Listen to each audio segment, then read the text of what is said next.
Hello, everybody. Welcome to the WWP and VA live PACT Act.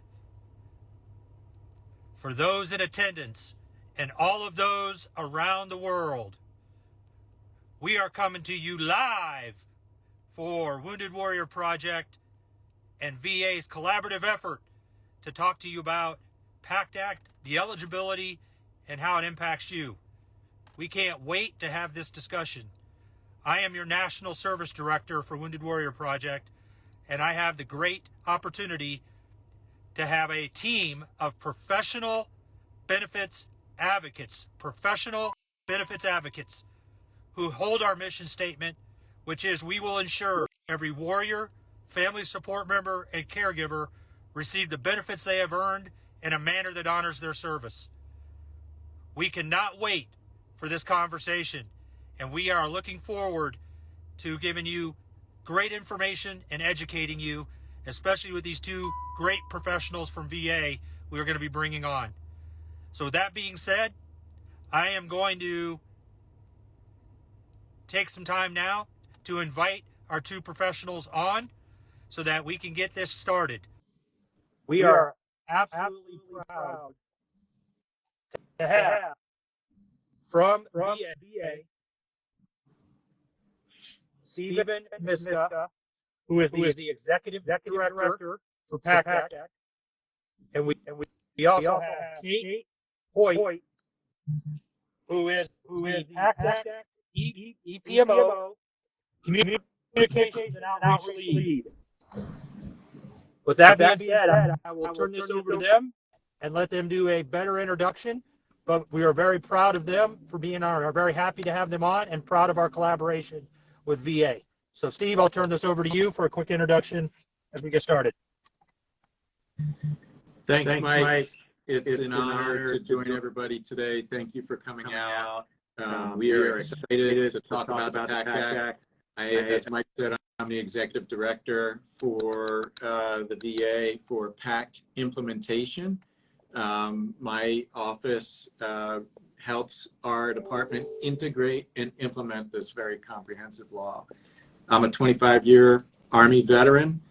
I was exposed in combat to toxic substances, which is what the PACT Act is all about.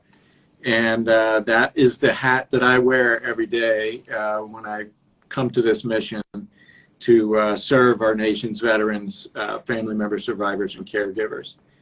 And with that, I'll turn it over to Kate Hoyt, who is my colleague, and we work side by side here, having worked in another capacity with Afghan interpreters and others previously.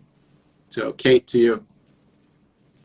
So, Steve, while we wait for her to come on, I just want to say thank you for both of your guys' service. Both of you are veterans, and I'm also an Army veteran of 30 years, and I'm also one of those that had toxic exposure. So who we represent really appreciate what you're doing. And you're not only doing what you do, but you absolutely understand it. And I really appreciate you sharing that. So we're going to try and invite Kate back on really quickly, see if we can get her going here. Give me just a second.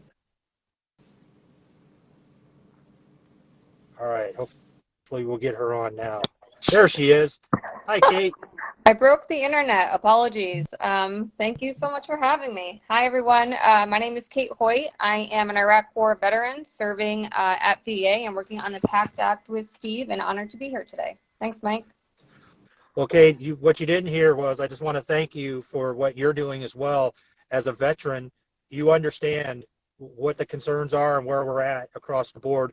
So it's good to have two just great professional benefits or veterans that understand the benefits and understand the PACT Act. So with that being said, I want to go ahead and start because we want to make sure that we the veterans and the families that we have on this Instagram, understanding for those that don't know, can you tell us a little bit about the PACT Act? And Steve, I'll give this to you to start. Kind of talk to us a little bit about the PACT Act and really for those that maybe don't know what they need to know. Sounds great. Thanks, Mike. So most people don't realize that we've got about 18 million veterans in our country, and only about half of them are in the VA system. And and that's basically based on the laws that Congress has passed and eligibility. So if you think about it, there's another 9 million veterans out there who are not in the VA system. What the PACT Act essentially does is it has opened the aperture wide to millions and millions of more veterans. And that includes Vietnam era veterans, Gulf War era veterans, post 9/11 era veterans. It also includes survivors. So a lot of times we get questions, Vietnam veteran may have passed away. Is his or her spouse eligible? And the answer is potentially, because what the law did was it really was revolutionary in terms of taking the onus off the veteran to prove that conditions that they are presenting are service related. And so a lot of times you'll hear us talk about presumptives. And what that means is if a condition is considered presumptive, and the law brought in over 20 more categories of presumptive conditions that you could exhibit when going to your provider, that should you have that condition and you're one of those cohorts of veterans, then the onus is not on you to prove that it's service related. As the VA, now we can automatically assume it is. The law gives us that flexibility. So it's really a game changer, and it has really given a lot, millions more veterans the potential to qualify for benefits and for possible health care. I will tell you, as a veteran myself, when I retired in 2015, I intentionally chose to stay inside the VA system and choose my health care there, because I wanted to know what our servicemen and women were experiencing. And I have not been disappointed. So I would encourage everybody, if you think the law applies to you, please submit a claim if you're not already in our system. Yeah, Steve, I appreciate that. Kate, as we're talking through this a little bit, you know, who does this really impact? I mean, we talk about all the things that are going on right now. I think it'd be really good for the people on this call to understand who it impacts and what it is. So if you don't mind taking that. Yeah, for sure. So I'm going to make it as simple as possible. So if you served between 1955 to post 9/11 era, you're eligible. Period, flat out. So that's Vietnam, Gulf War, post 9/11 era veterans.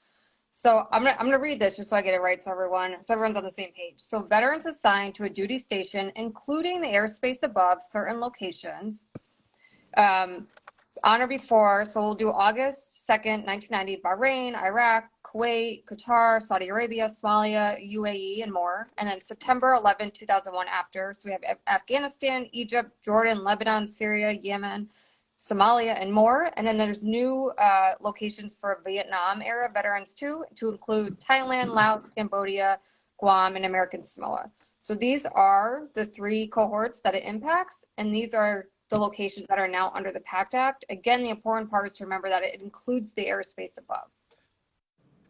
Yeah, okay, that's really good information. And I think what this has really done is really kind of opened up to a lot of our veterans that were in this area. And I really like how the PACT Act allowed it to expand, as you kind of stated, airspace in different areas. A lot of times we think of PACT Act as getting benefits, you know, which is critically important, right? Because the benefits are important to our veterans. But outside of disability compensation, Steve, can you talk maybe a little bit about other benefits that were impacted during this legislation?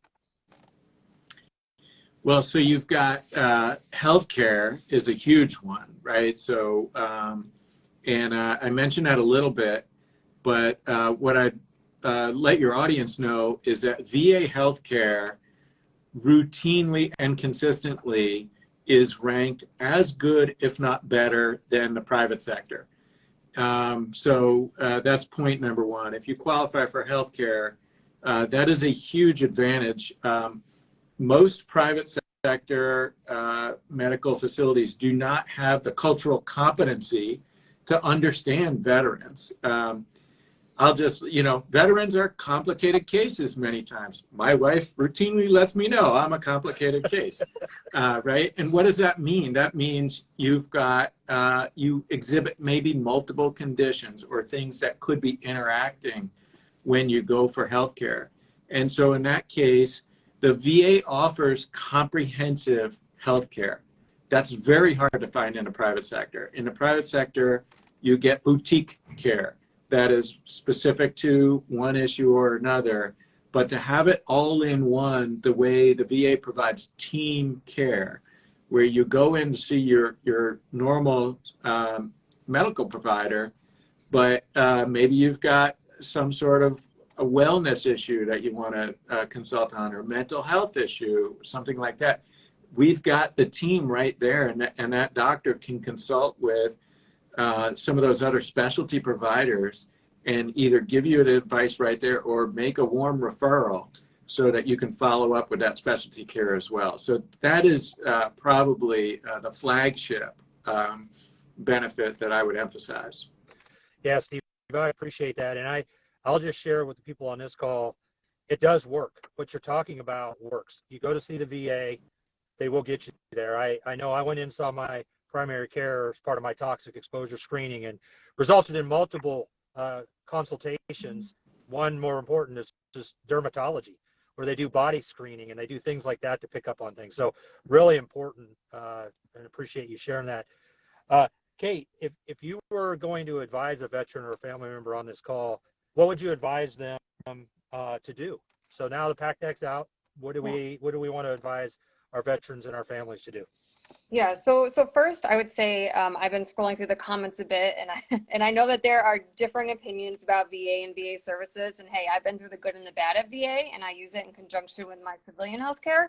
But up front, I would just say give us a try. So I would go to va.gov/PACT, check it out, look at the new presumptive conditions, the location list, and then figure out if you have any, you might not know, but figure out if you think you have any of these possible conditions, and then go to VA, either sign up for healthcare or just get a toxic exposure screening. So you can do that now. You can enroll. It takes 5 to 10 minutes to enroll for VA healthcare, and you get that screening. And we recommend doing that once every 5 years. But one thing I want to highlight is that, being a woman veteran, I have many friends who deployed as well, and there is an increase among women service members for reproductive challenges and cancers. So I just want to put a note out there for that. So breast cancer, cervical, ovarian, uterine, vaginal, and vulvar cancers are we're seeing higher numbers in those. So for my female veterans on the line, I just want you to know that I personally use VA healthcare. My mom passed away from breast cancer, so I'm now on that list on top of being exposed during my deployment to Balad, Iraq. So I get yearly mammograms and breast MRIs. So they're looking at me in a holistic way to get me through the door and just keep up with my healthcare. So I want to make that flag. Like, I have a friend right now who has cervical cancer, and she had no idea that it was related to PACT Act. So before you cancel us out, give us a shot. Go to va.gov/PACT and just see what this new law provides you. Yeah, Kate, thanks for sharing your story. I think this is critically important. I think what we have learned about the PACT Act is this isn't one and done, right? You get into CVA, they get an opportunity to learn more about this and how they can best provide the resources and the healthcare needed. And I think women's health is definitely something that is critically important. So I appreciate you sharing that story. You mentioned the PACT Act, va.gov/PACT. Steve, if you maybe could talk a little bit more about what they can find on the website, and maybe between maybe you and Kate could share a little bit about the roadmap that you guys have developed that really makes this a lot easier for our veterans and our families to get information. Thanks, Mike. Yeah, we like to say that any door opens the door to the VA, right? And so our website is a key one. We'll make sure you get our 1-800-MY-VA-411 phone number as well. You can process a claim on the website. You can apply for health care on the website. We have fact sheets on the website for different conditions, for all the different presumptives that Kate mentioned, that the locations. So there is a lot of information up there. But what I would say is, especially for those veterans who are not comfortable with technology, right? If you just want to pick up the phone and call us, please do that. It's super important. And I also want to put in a plug, and follow up to Kate's commentary there. Women veterans are our fastest growing demographic. And Kate mentioned some of the comments in there as in the chat as well. I'm not seeing them, but what I will say is, traditionally we know we have not been the most welcoming place for female veterans. We are working hard to change that, and we're making sure we've got the facilities that are accommodating and the services that our female veterans need. And that's not just targeted toward female. We're doing that to traditionally underserved populations out there, on top of just improving our capacity to be prepared to receive the potentially millions of veterans. I will let you know that we've got a dashboard that we publish publicly every 2 weeks.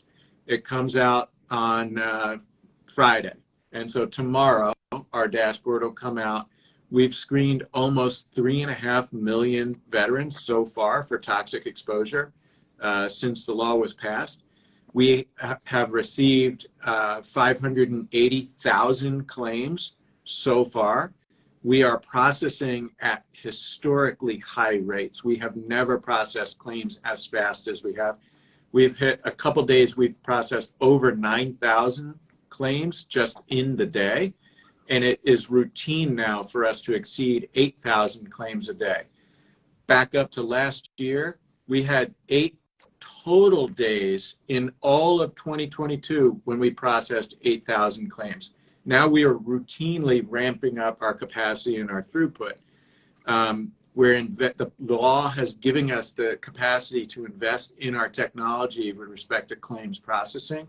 And we've also been hiring like gangbusters to be prepared, not just on claims processing, but on the healthcare side, to receive, tens of thousands, hundreds of thousands of new patients into the system.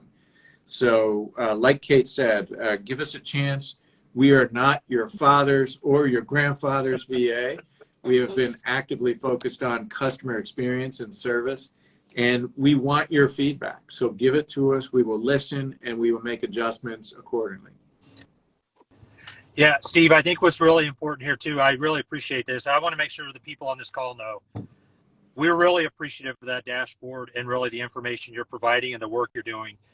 And I think what's important for this people on this call to know is you haven't done it in a vacuum. You've been very collaborative with the VSOs and really across the board with making sure that with the information you're providing is getting down to where it needs to go to the veterans.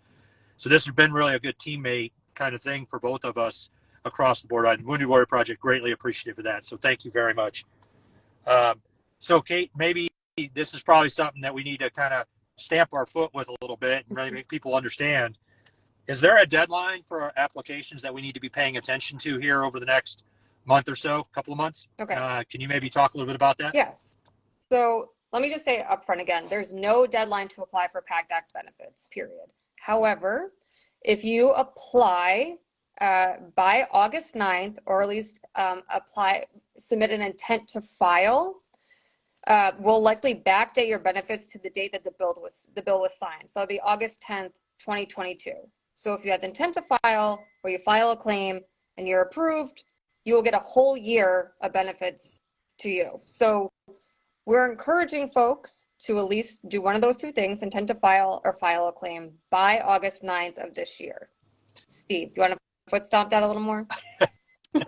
Yeah, it's super important to, and post 9/11 vets, take advantage of it. If you've got a pretty good chance of getting that claim backdated to when the law was signed. So, and like Kate said, not a deadline. You can still apply out into the future. The other thing I would mention too is, we get a lot of Vietnam vets who say, hey, I applied, my claim was denied. Well, take a look at the PACT Act, because now some of the conditions that you might be exhibiting might be considered presumptive, and you can reapply, submit a supplemental claim, and you could potentially get that benefit that you earned and deserved. Yeah, and can I just piggyback off of that real fast, Mike? Of course. A lot of folks, when I talk to veterans just out in my community, they think that this PACT Act applies only to cancer conditions. So I just want to name a few that are like really common that a bunch of us were diagnosed with after service. So asthma, COPD, high blood pressure, so hypertension, skin issues. So things of that nature, if you experiencing any of that, go into your VA and bring that up as a thing. It's not just, yes, the big scary cancers, but it's also other things that many of us deal with on a daily basis. And also, don't wait until you're too sick. Listen, I know all of us, we're stubborn. We don't want to go to the VA. We don't want to file. I get it. E4 Mafia here. But like, take care of yourself, because you don't know what's going to happen in the next 2 to 10 to 15, 20 years. So just get things on record with VA, and at least let us help you in that process. Yes, cyanitis. There you go. Yeah. Do it, y'all. So, Kate, I think what you just said is we have found when we're kind of going through records for people we're representing for the PACT Act, a lot of them already have it in their records. They don't even have to find service connection anymore. I mean, it's there already. You just got to have somebody that's good at, digging in and finding it. Yeah. And I'll just share with the call here. I had a cut on my head I thought was a cut. It ended up being skin cancer. And it just happened to be able to go in and see and get somebody to look at it. But I let that thing go for like 9 months. And it could have been a lot worse than what it was. And I think, to your point, even if you're feeling healthy, you should still get in there and see, right, and take care of yourself. So really appreciate that. And let me foot stomp one more time. 9 August is really important.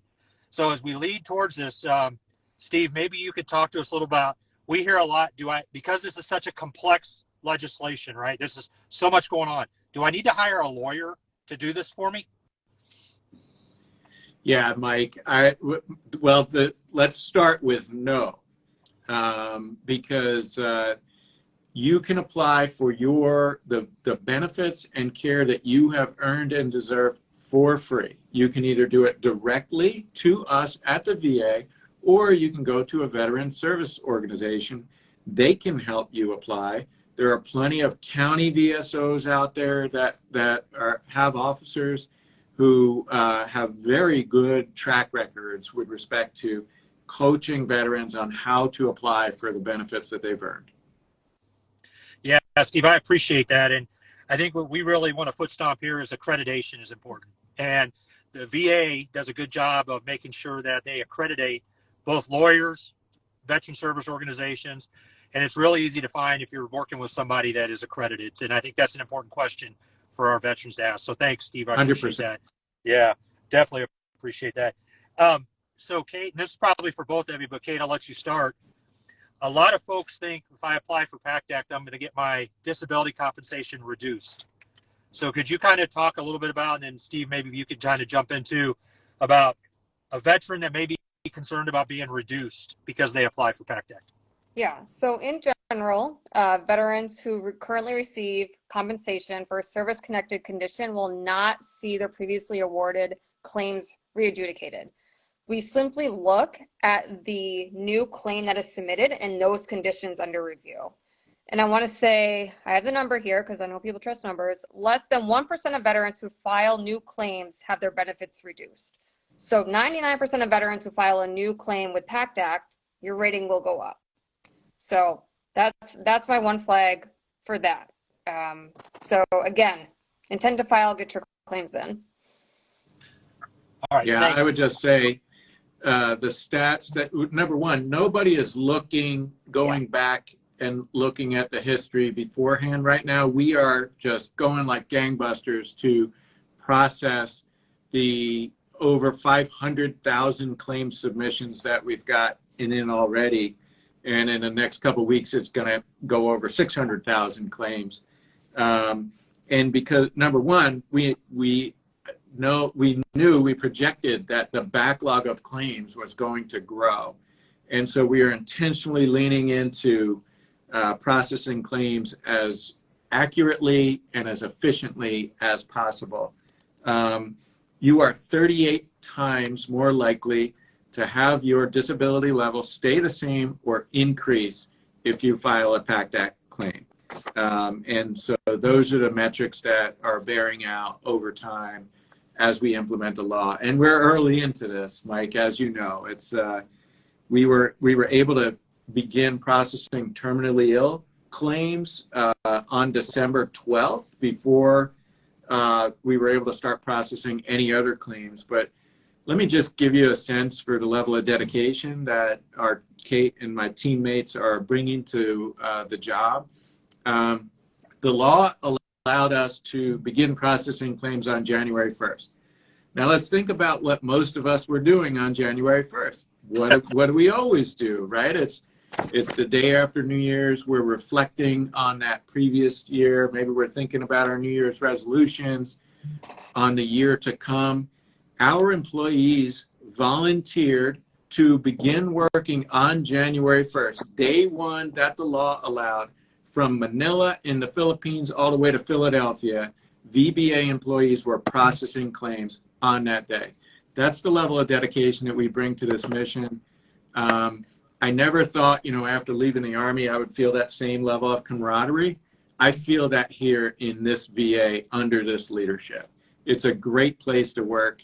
So if you're looking for a job, you might want to think about that too. Steve, I will tell you, on this side of it, we feel that way too. You can really see this collaboration and this kind of ability to understand this is about the veteran and the family getting taken care of. This isn't about anything else, and I really appreciate that.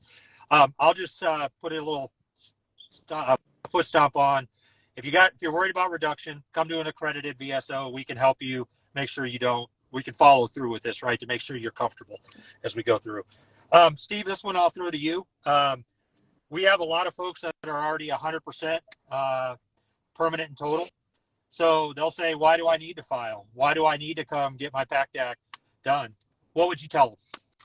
I would say get it in. And the reason why is because really the important thing is the conversation with your primary care provider. You absolutely want them to know if you've got potential exposures. And the law requires us to screen for toxic exposure every 5 years. Anyway, with all of our veterans, I mentioned we've got about 9 million veterans in the system. We've worked our way through about 3.5 million so far. Our providers are busy. And this is, you've got to remember too, we're coming 3 years out of COVID. And if you think about healthcare in general, a lot of healthcare providers are burnt out, but they are busy and they are focused and they care about your health. So we don't know, our research is very actively looking at linkages to potential conditions and exposures that are out there. So you could also be helping your buddy on your left or your right. If you've got a condition that could be related to an exposure that many of your colleagues experienced as well, help us learn more about it so we can better understand it and provide the quality care that you deserve. Yeah, Steve, I really appreciate that. That's a really important thing you just said is this is about getting in and getting your health taken care of, but also there's a lot of information that could be gained from that as well that helps other veterans. So really appreciate that. Kate, I'll put this one to you because I know there's been a lot of great work with those that unfortunately are in terminal illness or have a cancer diagnosis potentially. Can you talk a little bit about the priority given to those that are terminal illness or with a cancer diagnosis? Yeah, so VA looks at those with cancers. Sorry, I'm trying to think. Oh, sorry. Those experiencing financial hardship, homelessness, veterans over the age of 85, Medal of Honor, Purple Heart recipients, and former POWs, they prioritize their claims first. So if you're worried that you just, for example, you're going through cancer treatment, and you don't have the time to do this, and you're thinking you're just going to be pushed to the back, you're not. You're going to be brought to the front. So again, encourage those folks to please file a claim, and we will help you as fast and as soon as we can. Yeah, I think that's really important. Steve, anything you want to add to that? No, I think I'll keep foot stomping, just apply. And the, um, the one thing I would say too is you might have a lot of veterans out there that don't think PACT applies to them for whatever reason. And maybe they're already in our system, or maybe they're considering applying. We are not prioritizing PACT versus non-PACT. The priorities are as Kate delineated there. So PACT just opens the aperture so we can serve more veterans and provide the benefits and care that they deserve. Yeah, I definitely appreciate that. Well, as we start kind of closing in at the end of this, and I'll give this to both of you to kind of talk a little bit, and we'll start with you, Steve. Really, what's the bottom line up front for the people on this call? Really, the kind of what they need to know. The bottom line is don't wait, especially if you think your benefits could be backdated. That August 9th date is the end of that special enrollment period, but that doesn't mean you can't apply beyond that either. The other thing I would just remind you of is it's not just about you. So I come from this culture, right, where we're serving on a team, we're serving for the mission. Help us at the VA. We have world-class researchers. Help us better understand this exposure and the relationship of different conditions to toxic exposures out there so that we can better serve all of our veterans, family members, caregivers, survivors that are out there. Kate, what did I miss? So I'm going to share a line from my buddy Melissa. Ready? You didn't have to scoop the crap to be exposed, right? So if I have a lot of veteran friends who are like, well, I didn't work at a burn pit. I did X, Y, and Z. Well, guess what? I was stationed at Ballond and I was a mile away from our burn pit. So we were exposed. So again, do not cancel yourself out. Go to va.gov/PACT. There's information I saw in this chat. Again, I'm trying to scroll and keep up. Questions about survivors, Gulf War syndrome, other conditions. Just go there, read through it. I'm on social media. Y'all can find me. And trust us. Give us a chance. So thanks, Mike. That's all I got. Well, I'll just to add on, we talk a lot about we've heard a lot about survivor benefits, and I think it's you got to have a great understanding to know that it's not just about your benefit. There are survivor benefits that go with that. And that what the rule I'd give to everybody is go see an accredited representative. Let them help you. And if you're a survivor, you can also come see an accredited representative to take care of you. Or you could go on to va.gov/PACT to make sure that you find that information as well. And these are benefits you've earned. These aren't anything that's being given to you. You've earned every single one of these. So definitely appreciate that. Well, as we kind of close out for the day, I'll turn it over kind of for final comments. Steve, we'll start with you. Any kind of closing comments from you? Mike, I would just say I didn't think I would find myself back in government, but especially as a knuckle dragging infantry guy, I wasn't smart enough to be an aviator like you. And this is an honor that Kate and I are able to serve America's veterans, family members, survivors, caregivers. This is your VA. You in the audience, we are your VA. And so if we didn't answer your questions, reach out. If you're frustrated, reach out. I've been there. I'm sure a lot of veterans have been there. And a lot of times access can be frustrating. Once you break through that, though, what I would tell you is I do not regret choosing my healthcare with the VA. It has been really life-saving in many cases, and I would encourage everybody to give us a chance. Kate, over to you. Yeah, I kind of want to give out my email address, but I don't know if I can. I don't want to get fired. But you can find me. I'll say this. For my E4 Mafia and my buddies out here, you can find me on Instagram. It's at Kate Arita, Arita. I'll give you pamphlets. I'll give you the roadmap that we have. I'll give you anything I can to help you get your foot in the door. Again, Mike and Wounded Warrior Project team, just thank you so much for this discussion and inviting us here today. It's an honor. And we're grateful to serve alongside you. Yeah, Steve and Kate, thank you for this. And just for the people on the call, I know how busy the both of you are trying to get your message out and take care of it. And for you to take some time and spend with Wounded Warrior Project, I will just tell you on behalf of our CEO, Mike Lennington, we're incredibly appreciative of our partnership and our collaborative effort to really take care of the veterans our caregivers and our family support members to make sure they get what they need. And it's great professionals like you that take the time to do this that we're very appreciative of. So thank you for your time today. Thank you for really being straight up with us and really giving us the information we need to make sure we get taken care of. So thank you for your time, and we look forward to our continued collaboration. Thanks, Mike. Appreciate it. All right.